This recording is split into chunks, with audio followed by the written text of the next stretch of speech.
So in part 1, I already told you that small intestinal bacterial overgrowth is basically a condition where small intestine gets overcrowded by some uninvited guest, the bacteria which normally don't reside in the small intestine.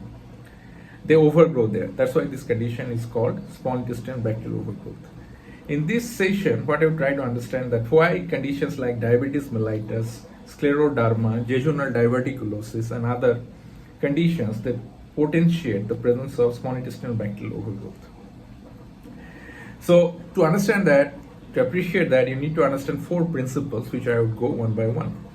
Now, normally, small intestine is not a site where bacterial overgrowth occurs because body don't want that. Why the body don't want that?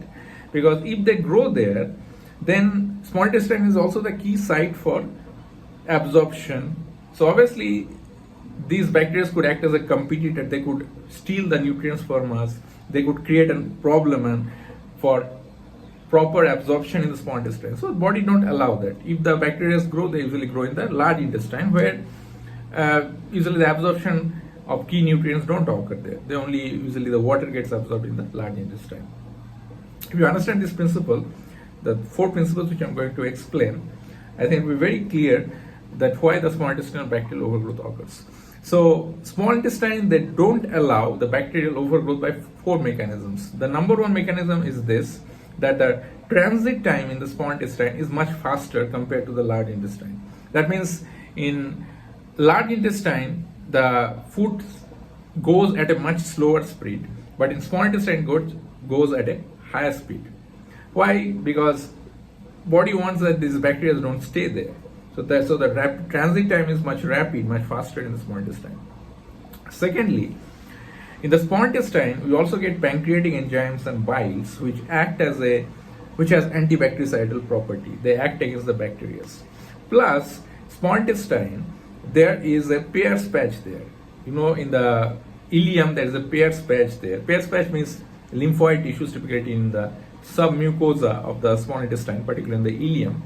They can produce antibodies like immunoglobulin A, and this immunoglobulin A can act against the bacteria. So also the small intestine has its own ammunition, that is they have the Peyer's patch which can produce antibody against them.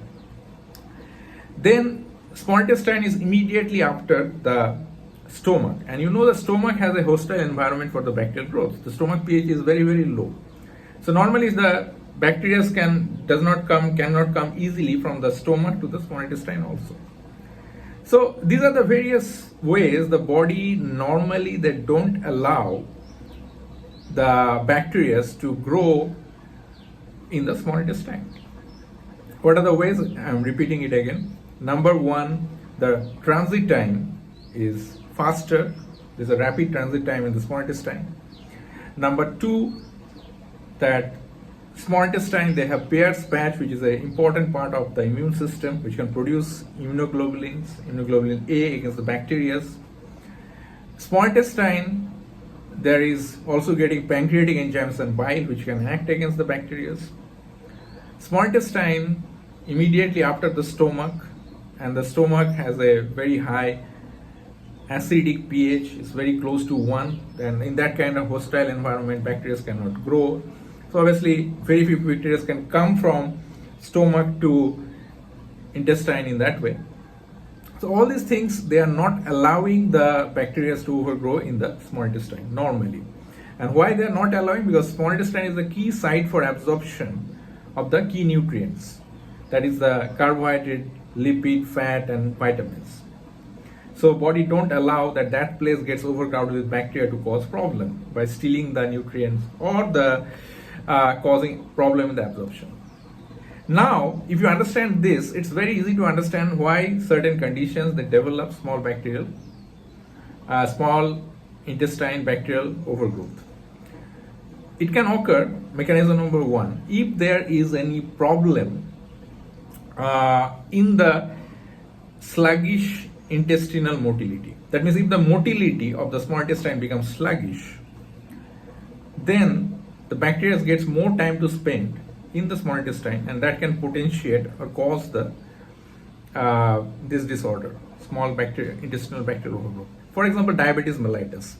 Diabetes mellitus typically is associated with autonomic neuropathy, and that can causes intestinal dysmotility, means peristaltic activity in the intestine, particularly in the small intestine, becomes sluggish in the diabetes patients. And that's why the diabetes patients can develop small intestinal bacterial overgrowth, because the bacteria get more time to flourish there, more time to thrive there, more time to colonize there in the small intestine. Similarly, the conditions like scleroderma, amyloidosis involving the intestine, they can also cause intestinal motility to become sluggish, to become slower, which allows the bacteria to spend more time in the small intestine and help them to flourish and thrive there. So this is the number one principle, that the principle is this, that as I mentioned, that the flow is become sluggish in the small intestine. Number two principle is this, that if there is some process where the immunity get compromised. I told you that the small intestine is a place where the Pear's patch is there, and Pear's patch is producing IgA, immunoglobulin A.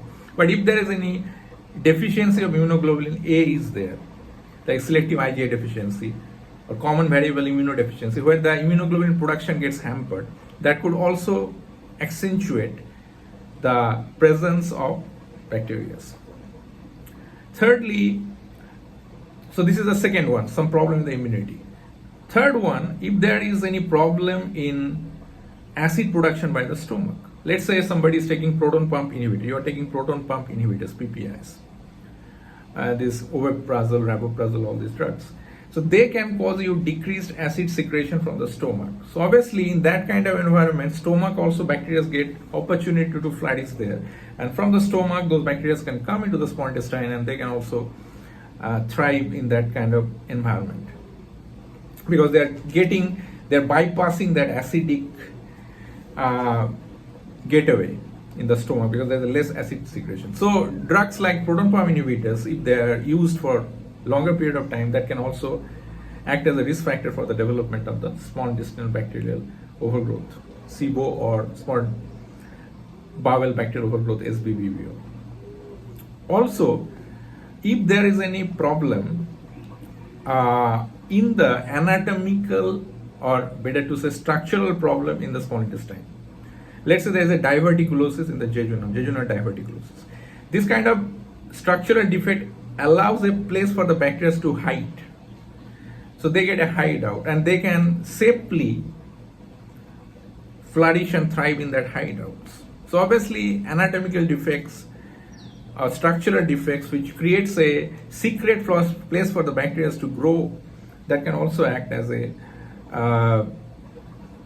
risk factor for the development of the small intestinal bacterial overgrowth. So altogether there are four key themes are coming. Number one theme is that if there is a sluggish movement of the intestine, small intestinal dysmotility, if there is an immunoglobulin decreased synthesis related problem, there is an immunological problem, immunodeficiency related problem.